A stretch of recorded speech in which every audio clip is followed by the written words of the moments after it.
Hey, welcome to The Explainer. Today, we're diving into a massive shift happening in the job market, one that might just change the way you think about your career, your qualifications, and yeah, even the value of your education. All right, I'm going to kick things off with a pretty bold statement. Your degrees are becoming worthless. Now hold on before you click away. Hear me out. This isn't just some clickbait headline.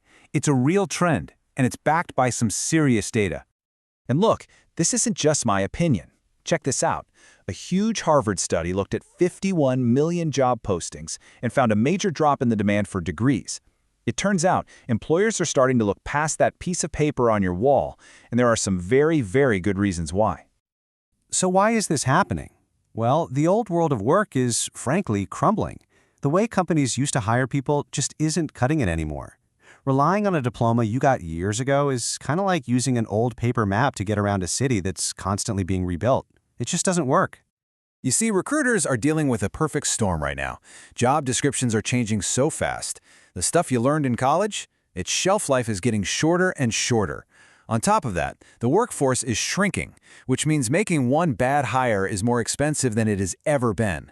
Companies just can't afford to get it wrong anymore. So, what's the answer to this crisis? Well, it's a completely different way of thinking, called skill-based hiring. It's all about stopping the reliance on old-school proxies and getting right to the core of what a person can actually bring to the table.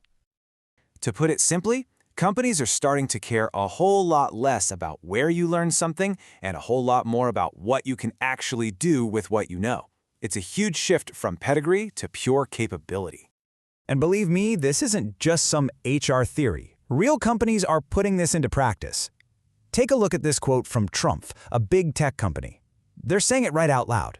To innovate, they need people with the right capabilities or competencies, as they call them, and the best way to find those people is to look past the university degree.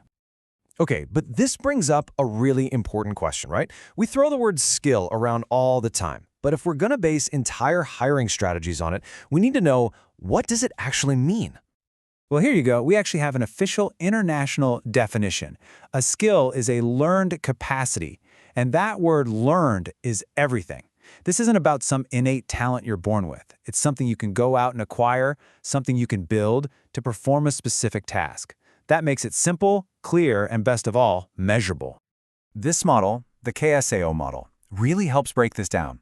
It shows us what a skill is, and maybe more importantly, what it isn't. Let's take a lawyer. Their knowledge is knowing all the legal rules. But their skill, that's the practiced ability to actually write a solid legal document. It's totally different from their basic ability to understand language or their personal drive, their motivation, which is under other. Skill-based hiring zooms right in on that S, the proven practiced capability. All right, so we've got a solid definition, but let's be real for a second. Is this just another corporate hype train? You know, the kind of buzzword that's everywhere for a year and then just vanishes? Or is there real lasting value here for companies?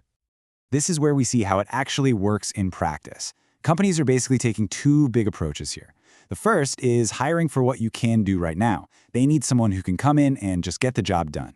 But the second path, and this is the really interesting one, is hiring for what you can learn to do. They're betting on your potential to grow into the skills they'll need tomorrow. And check out this perfect real-world example of hiring for potential. At Coca-Cola, they needed someone for a production management role. And who did they hire? Someone with an HR background. Sounds crazy, right? But it wasn't about their old job title. It was about their skills. They were a great problem solver, a strong communicator, and had empathy. That's what got them the job. This kind of thinking just blows the doors open for career changers. Here's another one. At Zeiss, a tech company, a former property manager became a global process manager. Their degree was irrelevant. What mattered was they had the right skill set and a real passion for business processes, and that made them the perfect fit. And of course, technology is a huge part of this. At Bayer, they're using AI to do some really cool stuff. You upload your resume, and it doesn't just look for keywords. It analyzes your underlying skills and suggests jobs you'd be great at, including jobs that the company knows it's going to need down the road. It's incredibly proactive.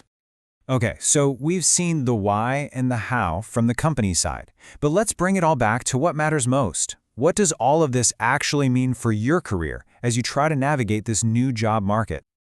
Basically, you need a new playbook. Forget the old rules. First off, your value is now your portfolio of skills, not your diploma.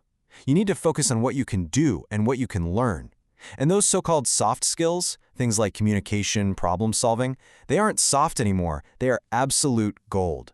The game is now about demonstrating your skills, not just listing them. And always remember, your potential to learn is becoming just as valuable as all your past experience. So this whole massive shift really boils down to one final, powerful question for you to think about. It's not about what major should I pick anymore. The real question, the one you need to be asking yourself is this: which skill that you can learn today will be the one that secures your job tomorrow?